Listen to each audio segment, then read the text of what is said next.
கதை வந்து கார்த்திக் சுப்புராஜ். இந்த படம் எப்படி வருது, எப்படி இருக்கும்னு நீங்க நினைக்கிறீங்க?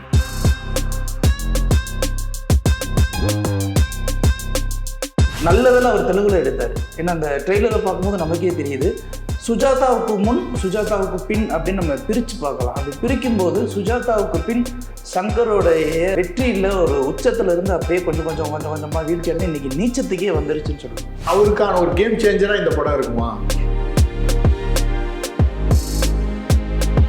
சங்கருடைய கதைகள் எல்லாமே நம்ம ஒரு யூனிக்காக யோசிக்கிறாங்க அப்படின்னு நம்ம எங்கேயுமே சொல்ல முடியாது சார்.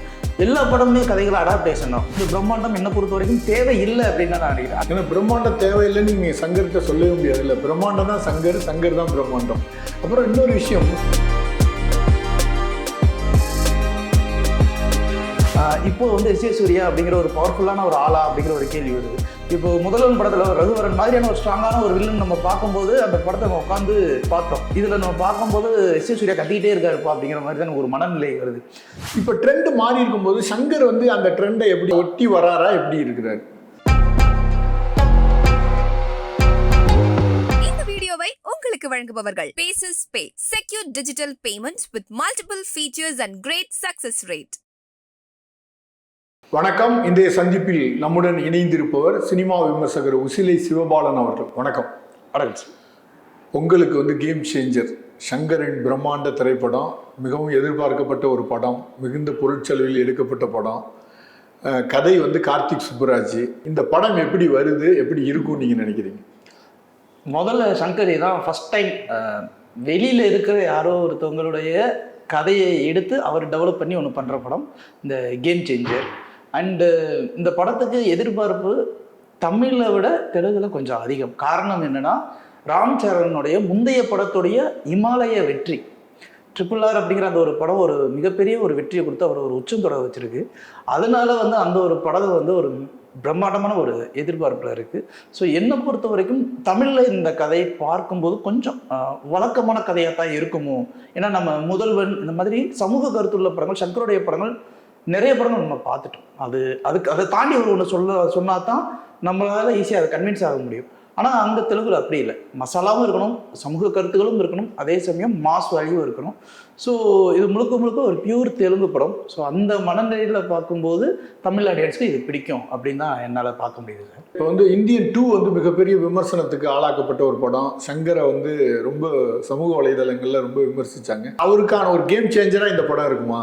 இல்லை, இருந்தாகணும் இந்த படம். ஏன்னா இன்னைக்கு பல பிரம்மாண்ட இயக்குனர்கள் அப்படின்னு நம்ம பிரசாந்த் நீல் எடுத்துக்குவோம், எஸ் ராஜமௌலி எடுத்துக்குவோம்.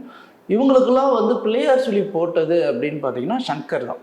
சங்கருக்கு முன்னாடி பிரம்மாண்டமான படங்கள் வரலையா அப்படின்னா கிடையாது, வந்திருக்கு. ஆனால் சங்கருடைய படங்களில் கதையே ஒரு பெரிய பிரம்மாண்டமாக இருக்கிற மாதிரி நமக்கு தோணும்.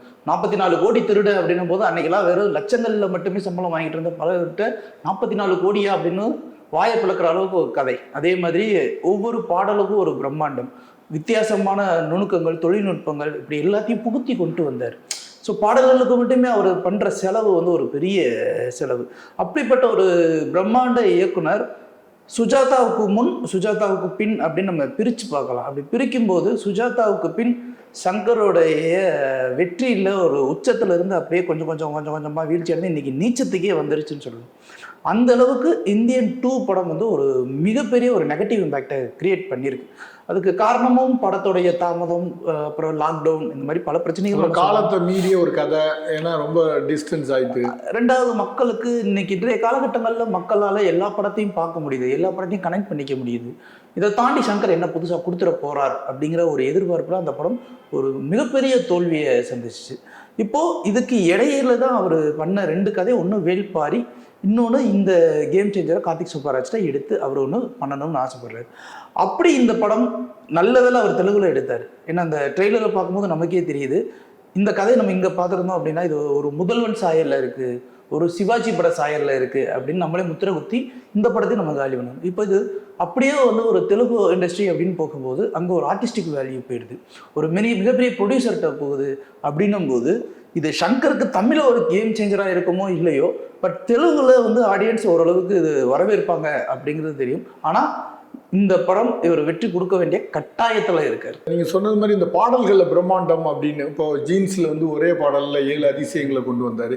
இப்போ ஒரு செய்தியா என்ன வந்துட்டு இருக்குன்னா 92 கோடியோ 95 கோடியோ 3 பாடல்களுக்கு செலவழிச்சிருக்காரு, 5 பாடல்களுக்கு செலவழிச்சிருக்காரு. இதுவும் ஒரு செய்தியா மாறுது. ஆமா சார், அது 92 கோடி வந்து சங்கர் வந்து எப்படின்னா ஒரு 3 மணி நேர படம், அந்த 3 மணி நேர படத்துல ஒரு ஃபுல் மீல் சாப்பிட்ட மாதிரி எல்லா வகையான டிஷ்ஷஸும் இருக்கணும் அப்படின்னு தான் அவர் எதிர்பார்ப்பார். வெறும் மெயின் கோர்ஸ் மாதிரி வெறும் சாதம், சாம்பார், மற்ற விஷயங்கள் மட்டும் இல்லாமல் சைடிஷாகவும் கொஞ்சம் கொஞ்சம் இருக்கணும் அப்படின்னு எதிர்பார்ப்பார். அதுதான் அவருடைய கமர்ஷியல் சக்ஸஸ்க்கு ஒரு மிகப்பெரிய டூலேவ். இந்த படம் வந்து தெலுங்கு படம் அப்படின்னும் போது தெலுங்கு ஆடியன்ஸ் கண்டிப்பாக மசாலா விஷயங்களை நிறையவே எதிர்பார்ப்பாங்க. அப்போ இன்றைய ஆடியன்ஸை கனெக்ட் பண்ணுறதுக்கு வேறு வழி கிடையாது, இந்த பிரம்மாண்டம் கொடுக்க வேண்டியது இருக்குது. ஆனால் சங்கருடைய பழைய பாடல்களில் கொடுத்த க்ரியேட்டிவிட்டியோட இந்த பாடல்கள் இருக்கா அப்படின்னு கேட்டால் அது கிடையாது. இப்போது அந்நியன் படத்தில் அண்ணகாக்கா கவுண்டக்காரிங்கிறத ஒரு ரியல் லொக்கேஷனில் எடுத்திருப்பாங்க. இங்கே திருநெல்வேலி மாவட்டம் தாமிரபரணி ஆற்றுக்கு பக்கத்தில் இருக்கிற அந்த அம்பாசமுத்திரத்தில் ஒரு ரோடில் அவங்க டெக்கரேட் பண்ணி அந்த ஒரு பாடல்களை எடுக்கும்போது ரியல் லொக்கேஷனில் நம்ம பார்க்கும்போது அது ஒரு பிரம்மாண்டமாக தெரியும். இது இப்போ என்னென்னா அந்த டிஆர் மாதிரி செட்டுக்குள்ளேயே ஒரு விஷயம் பண்ணும்போது நிறைய அவங்களே பார்த்துட்டாங்க. வெளிநாடுக்கும் போயிருக்காங்கன்னு நினைக்கிறேன். வெளிநாட்டுலேயும் போய் பாடல்கள் போயிருக்காங்க. பட் என்னென்னா அந்த ஈர்க்கிற ஒரு தன்மை இருக்கு இல்லையா, அது ரொம்ப குறைஞ்சிருச்சு. ஏன்னா இப்போ எல்லாம் பாடல்கள் பார்க்குறதே ஒரு பெரிய விஷயம் ஆயிடுச்சு. இந்த பாடல்களையும் தாண்டி அவ்வளோ பிரம்மாண்டம் கொடுத்து அதை பார்க்கணுமா அப்படிங்கிற ஒரு கேள்வியே வந்துருச்சு. இந்த கேள்வியை தாண்டி தான் இப்போது அந்த பாட்டுக்கு உள்ளே வரவே செய்கிறாங்க. அப்படி அவங்க உள்ளே வரும்போது இந்த பிரம்மாண்டம் என்னை பொறுத்த வரைக்கும் தேவை இல்லை அப்படின்னு தான் நான் நினைக்கிறேன். அந்த செலவை காட்சிகளுக்குள்ளே கொடுத்துருந்துருக்கலாம். ஏன்னா பிரம்மாண்டம் தேவையில்லைன்னு நீங்கள் சங்கர்கிட்ட சொல்லவே முடியாது. இல்லை, பிரம்மாண்டம் தான் சங்கர், சங்கர் தான் பிரம்மாண்டம். அப்புறம் இன்னொரு விஷயம், சினிமாவோட ட்ரெண்ட் இப்போ நிறைய மாறி இருக்கு. எப்படின்னா ரொம்ப சின்ன ஒரு சப்ஜெக்ட் எடுத்துக்கிட்டு ஒரு அழகான ஒரு படத்தை எளிமையாக எடுக்கிறாங்க. மஞ்சுமல் பாய்ஸ், அப்புறம் காந்தாரான்னு ஒரு வழிபாடு, சிறுதெய்வ வழிபாடு உள்ள ஒரு இது, இப்போ வடக்கு கடலோர கர்நாடக பகுதிகளில் இருக்கிற ஒரு கதையை எடுத்து பெரிய ஒரு Indian level pan India hit. இப்போ ட்ரெண்ட் மாறி இருக்கும்போது சங்கர் வந்து அந்த ட்ரெண்டை எப்படி ஒட்டி வராரா, எப்படி இருக்கிறாரு? இல்லை சார், சங்கர் வந்து ஆரம்ப காலகட்டங்கள் வந்து ஒரு அஹேடாக தான் திங்க் பண்ணார். சங்கருடைய கதைகள் எல்லாமே வந்து நம்ம வந்து அவர் யூனிக்காக யோசிக்கிறாரு அப்படின்னு நம்ம எங்கேயுமே சொல்ல முடியாது சார். எல்லா படமுமே கதைகள் அடாப்டேஷன் தான். பெரும்பாலான கதைகள் எல்லாமே அடாப்டேஷன் தான். இப்போ ஜென்டில்மேன் எடுத்துக்கிட்டிங்கன்னா கமல்ஹாசன் நடித்த குரு படம் தான். குரு படத்தில் ஒரு திருடன் அதே மாதிரி குழந்தைகளுக்கு நல்லது பண்ணுற அதே கான்செப்டில் தான் வரும். இப்போது இந்தியன் படம் எடுத்துக்கிட்டிங்கன்னா அது தங்கப்பதக்கம், சிவாஜி கணேசன் ஸ்ரீதேவிக்கு ஒரு அப்பா பையன், நேர்மையான அப்பா, தவறு செய்கிற பையன், அதே கதை தான் இதுவும். இப்போ ஒரு ஜீன்ஸ் எடுத்துக்கிட்டிங்கன்னா அது திருளுதலை அழியாத கோலங்கள் அதே பேட்டர்னில் தான் வரும். இப்போது ஐயை எடுத்துக்கிட்டிங்கன்னா அது அப்படியே அபூர்வ சகோதரர்கள் டெம்ப்ளேட்டுக்குள்ளே தான் வரும். ஆனால் அவர் அந்த காட்சியை வந்து விதவிதமாக எடுத்து ஆடியன்ஸ்க்கு புதுமையான ஒரு அனுபவத்தை கொடுப்பார். அந்த ஒரு புதுமையான அனுபவத்தில் தான் சங்கர் இது வரைக்கும் ஜெயிச்சிருக்காரு. இப்போ சறுக்குன இடங்கள் எல்லாம் எப்படின்னா அந்த திரைக்கதையில் வந்து அவர் அழுத்தமான ஒரு ஆழமான வசனம் கொடுக்கக்கூடிய சுஜாதா மாதிரியான ஒரு ஆள் அங்கே இல்லாததுனால அவர் அந்த இடத்துல சறுக்க ஆரம்பிச்சிட்டு இருக்காரு. ஸோ இப்போ இதுதான் இங்கே ஒரு பெரிய பிரச்சனையாக இருக்குது. முன்னாடி பிரம்மாண்டம் அப்படிங்கிறது வெறும் பாடல்களுக்கு மட்டுமே தான் கொடுப்பாரு. அந்த கதை நகர்வுல பிரம்மாண்டம்ங்கிறது தேவைப்படும் இடத்துல மட்டும்தான் இருக்கும். அண்ணலகோட்டம் முதல் படத்திலே வந்து பார்த்தீங்கன்னா அந்த ஒரு நாள் சிஎம் காட்சியில் வந்து பார்த்தீங்கன்னா பெருசாக ஆர்டிஸ்ட் வேல்யூஸ் அந்த மாதிரிலாம் இருக்காது. ஆனால் இப்போ ஒரு சாதாரண காட்சி கூட ஒரு 100 ஆர்டிஸ்ட் வேணும், 150 ஆர்டிஸ்ட் வேணும் அப்படின்னு சொல்லிட்டு அவர் காட்சியை போகுது. இப்போ அது மாதிரி பேன் இண்டியா படமாக எடுக்கணும்னு சொல்லிட்டு அங்கங்கே பிடிச்சி பல ஆர்டிஸ்ட்டை போட்டு அந்த கதைக்கு தேவையான கதை மாந்தர்களை விட்டு அவர் வெளியில் போயிட்டார். ஸோ இது எல்லாமே தான் வந்து சங்கர் வந்து இன்றைய காலகட்டத்தோடைய அந்த மற்ற இயக்குநர்களோடைய பயணிக்க முடியாமல் கொஞ்சம் ஒதுங்கி போனதுக்கு காரணமாக நான் பார்க்குறேன். ஒருவேளை அவரோட வழக்கமான டெம்ப்ளேட்டை உடைச்சு இன்னைக்கு இருக்கிற யங்ஸ்டர்ஸ்லாம் வந்திருக்காங்க அப்படின்ற ஒரு ஆங்கிள் யோசிக்கும் போது இப்போ கார்த்திக் சுப்ராஜ் கதையை ஒன்று எடுத்திருக்காரு. அதுவே ஒரு உடைச்சிருந்தாருன்னு அர்த்தம். ஆமா, அது சொந்த கதையை தான் எழுதுறவர் அவரு. இப்போ அந்த மாதிரி இன்னும் கொஞ்சம் அந்த மாதிரி ஒவ்வொரு விஷயத்தையும் எடுக்க ஆரம்பிக்கிறார் அப்படின்னா மேபி அடுத்து வந்து இப்போ மனிதன் எல்லாத்துலேயும் அப்டேட்டாக இருக்காருன்னா அவர் யாரெல்லாம் செலக்டிவான ஆட்கள் அவர் கண்டென்ட் மட்டும் தான் வச்சிருப்பாரு. மற்றபடி டிஸ்கஷன் எல்லாத்துக்குமே வந்து இதனை இவன் முடிப்பான் என்று ஆராய்ந்து அதனை அவன் கண் விடல் அப்படின்னு சொல்லி போகிற ஆட்கள். இப்போ சங்கர் அப்படி கிடையாது. அது கொஞ்சம் ஸ்பெசிஃபைடாக எனக்கு இந்த மாதிரி வேணும், இப்படி வேணும் அப்படின்னு சொல்லிட்டு அவரோட வே ஆஃப் திங்கிங்கில் அவர் எடுத்து பண்ணுறாரு. இப்போது அதை வந்து கொஞ்சம் இன்றைய காலகட்டத்துக்கு ஏற்றாப்புல கொஞ்சம் பயணிக்க ஆரம்பித்தா ஒருவேளை இன்னும் சூப்பராக வரும்னு நான் நினைக்கிறேன். இப்போ பொங்கலுக்கு வெளிவருகிற படங்களில் தமிழ்நாட்டில் கேம் சேஞ்சருக்கு என்ன மாதிரியான ஒரு இடம் கிடைக்கும் சார்? கேம் சேஞ்சருக்கு இந்த நாள் வரைக்கும் ஆன்லைன்லையுமே வந்து ரொம்ப கம்மியாக தான் சார் வந்துருக்கு. ஏன்னா கேம் சேஞ்சருடைய அந்த கதையை நம்ம ட்ரெய்லர் பார்க்கும்போது நம்மளால கதையையும் கொஞ்சம் யூகிக்க முடியுது. அப்படி பார்க்கும்போது இது வந்து முழுக்க நம்ம தெலுங்கு படம் அப்படிங்கிற ஒரு ஆடியன்ஸில் இப்போ ராம்சரனுக்கு அந்த 260 அடிக்கு கட் அவுட்லாம் வைக்கிறாங்க. இப்போ தான் புஷ்பா பிரச்சனை போய்கிட்டு இருந்துச்சு, அதுக்குள்ளே இது தேவையா அப்படிங்கிற மாதிரி ஒரு கேள்வி. ஆனால் அங்கே வந்து அது தெலுங்குல வந்து அது வந்து பயங்கர ரிசர்வேஷன் புக்கிங்லாம் பயங்கரமாக போகுது சார். தமிழில் வந்து இது வந்து சங்கர் படம் அப்படிங்கிற அது ஒரு ஃபீலே வரல. காரணம் என்னன்னா இந்தியன் 2 கொடுத்த ஒரு மிகப்பெரிய இம்பேக்ட். அதனால் சங்கர் படம் தானே வந்தால் வந்துட்டு போட்டு பார்த்துக்கலாம் அப்படிங்கிற ஒரு மனநிலையில் தான் இங்கே எல்லாருமே இருக்குமே தவிர, அதேமாதிரி ராம் சரண் அப்படிங்கிற ஒரு மிகப்பெரிய ஆக்டரை வந்து இங்கே யாருக்கும் பெருசாலாம் தெரியாது. எஸ்.ஜே. சூர்யாவை தெரியும். ஆனால் எஸ்.ஜே. சூர்யா வழக்கமான ஒரு வில்லனாக இருப்பாரோ அப்படிங்கிற ஒரு கேள்வி தான் இருக்குது. ஏன்னா தெலுங்கு படத்தை பொறுத்த வரைக்கும் வில்லனோட ஹீரோவுக்கு தான் பவர் ஜாஸ்தி. இப்போ ஹீரோவுக்கு எப்போவுமே மாஸ் காட்டணும் அப்படின்றதுக்காகவே ஒன்று பண்ணுவாங்க. ஒரு சில படங்கள் தான் தப்பி படம் மாதிரி இருக்கும். இப்போ வந்து எஸ்.ஜே. சூர்யா அப்படிங்கிற ஒரு பவர்ஃபுல்லான ஒரு ஆளா அப்படிங்கிற ஒரு கேள்வி வருது. இப்போ முதல்வன் படத்தில் ரகுவரன் மாதிரியான ஒரு ஸ்ட்ராங்கான ஒரு வில்லன் நம்ம பார்க்கும்போது அந்த படத்தை நம்ம உட்காந்து பார்த்தோம். இதில் நம்ம பார்க்கும்போது எஸ்.ஜே. சூர்யா கத்திக்கிட்டே இருக்காருப்பா அப்படிங்கிற மாதிரி தான் ஒரு மனநிலை வருது. இதில் ஒருவேளை அவர் ரொம்ப ஸ்ட்ராங்கான ஒரு வில்லனாக இருக்கார் அப்படிங்கிற பட்சத்தில் இங்கே கொஞ்சம் லேட் பிக்கப் ஆகி கொண்டாடப்படும். இல்லை அப்படின்னா இப்போ வழக்கமாக வர பொங்கலுக்கு வர பெரிய படங்கள் எது அப்படின்னு பார்க்கும்போது அந்த செலக்டிவ்ல ஃபஸ்ட்டு கேம் சேஞ்சர் வரும். அது நல்ல அப்படிங்கிற பட்சத்தில் அடுத்த படத்துக்கு தான் சார் போவாங்க. இப்போ கேம் சேஞ்சர் அப்படிங்கும்போது ஒரு பொலிட்டிக்கல் சப்ஜெக்ட் மாதிரி தான் தெரியுதுன்னா அது ஓப்பனாக இருக்குது. இது என்ன மாதிரி கதையாக இருக்குன்னு நீங்கள் கெஸ் பண்ணுறீங்க? கார்த்திகை சூப்பராஜிட்ட ஏதோ ஒரு தடவை பேசுகிற ஒரு சந்தர்ப்பம் கிடைச்சது. அதுக்கப்புறம் இந்த கதை இதெல்லாம் யோசிச்சு இந்த ட்ரெய்லர்லாம் பார்க்கும்போது ஒருவேளை இந்த கதை எப்படியா இருக்கும் அப்படின்னா, பொது புத்தியில் வந்து இப்போ ஒருத்தவர் வந்து ஏதோ ஒரு கட்சியை சார்ந்த ஒரு நபர் ஒரு முதலமைச்சர் ஆகிடுறாருன்னு வச்சுக்கோங்க. ஒரு முதலமைச்சர் ஆகிட்டார் அப்படின்னா ஒரு முதல்வர் என்பவர்ங்கிறது மக்களுக்கான சேவை செய்யக்கூடிய மக்களின் பிரதிநிதி. அப்படி முக்கிய பிரதமர் முக்கியமான மந்திரி அப்படின்னும் போது அவரோடக்கு கட்சி சார்ந்த எந்த ஒரு சாயலும் இருக்கக்கூடாது. எப்படி வந்து சட்டசபையில் சபாநாயகருக்கு வந்து எந்த ஒரு பார்ஷியாலிட்டி இருக்கக்கூடாது, ரெண்டு தரப்புலையும் பேசணும்னு இருக்காங்களோ அது மாதிரி முதல்வர் அப்படிங்கிறவரும் வந்து தன்னுடைய கட்சி சாயம் எங்கேயும் வந்துடக்கூடாது. மக்கள்கிட்ட எங்கேயாவது இப்போ ஒரு பொருள் கொடுக்குறாங்க, இப்போ பொங்கல் பரிசு ஒன்று கொடுக்குறாங்கன்னு வச்சுக்கோமே, அதில் வந்து முதல்வர் படமும் இருக்கலாம், ஆனால் கட்சி கொடி இந்த மாதிரியான ஒரு விஷயங்கள்லாம் இருக்கக்கூடாது. இல்லை வந்து இந்த நம்ம தமிழ்நாட்டுடைய அந்த இது இருக்கலாம், எம்பளம் இருக்கலாம், மற்ற விஷயங்கள்லாம் இருக்கக்கூடாது. ஏன்னா நிறைய இடங்களில் கட்சி சார்ந்து அதையும் ப்ரொபகேண்டா பண்ணுறாங்க.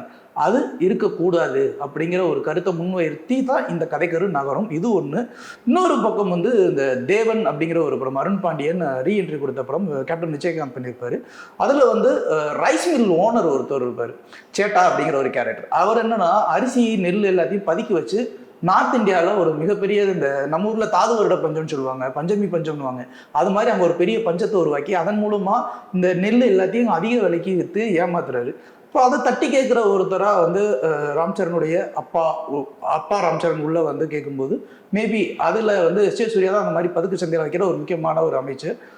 அவரை வந்து இந்த இடத்துல வந்து அடித்து கொலை பண்ணிடுறாங்க. அப்போது அதிகாரத்தில் இருக்கும்போது ஈஸியாக வந்து ஒருத்தரை அடித்து தள்ளிடலாம், அப்போ அதிகாரத்துக்கு வரணும் அப்படின்றதுக்காக பையன் ராம் சரண் வந்து அந்த அதிகாரத்துக்கு வர வைக்கிறதுக்காக என்ன பண்ணலாம், பொலிட்டீஷியனாக வர முடியாது. இப்போ எதிர்கட்சியில் இன்னொரு ஒரு மந்திரி அப்படின்னா அது ரெண்டு ஈக்குவல் ஆகிடும். அப்போ என்ன பண்ணலாம், ஒரு அரசியல்வாதி, இந்த பக்கம் ஒரு ஐஏஎஸ் ஆஃபீஸர். இந்த ஐஏஎஸ் ஆஃபீஸரோட இன்ஸ்பிரேஷன் எப்படி வரும்னா தமிழ் செல்வன் படம் இருக்கும், அதுவும் கேப்டன் விஜயகாந்த். ஒரு மிகப்பெரிய ஒரு 4 அமைச்சர்கள், ரொம்ப நேர்மையாக இருக்கிற ஒரு ஐஏஎஸ் ஆஃபீஸர். அங்கே இருக்கிற பிரச்சனைகள்லாம் நேர்மையாக போராடும் போது நிறைய எதிர்ப்புகளை செஞ்சிருப்பார். அந்த எதிர்ப்புகளையும் தாண்டி அவர் எப்படி போராடிக்கிட்டு இருக்காரு அப்படிங்கிறத அந்த கதை போகும்.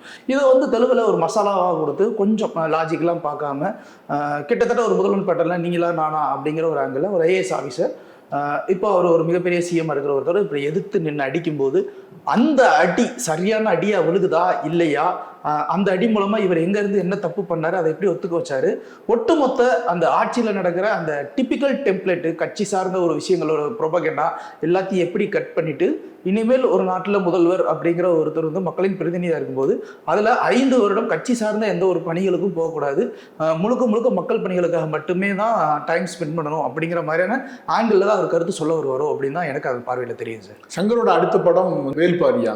வேல்பாரி சார். வேல்பாரி அது 3 பாகங்களாக எடுக்கிறேன்னு சொன்னார்.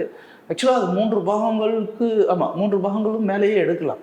ஒவ்வொரு அத்தியாயமே ஒரு ஒரு ஒரு மிகப்பெரிய பலம் தான்.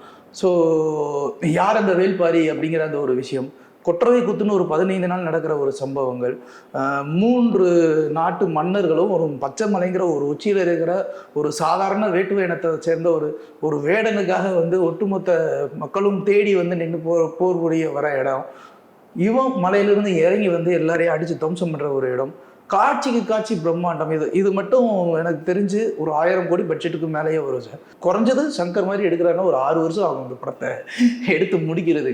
ஆனால் 6 வருஷத்துல இந்த மூணு பாகங்களையும் எடுத்து முடிச்சுட்டாரு அப்படின்னா இது தமிழ் சினிமாவில் ஒரு வரலாற்று சிறப்பு மிக்க ஒரு மிகப்பெரிய பிரம்மாண்ட படமாக அமையும் அப்படிங்கிறது வந்து ஆணித்தரமாக சொல்லலாம்.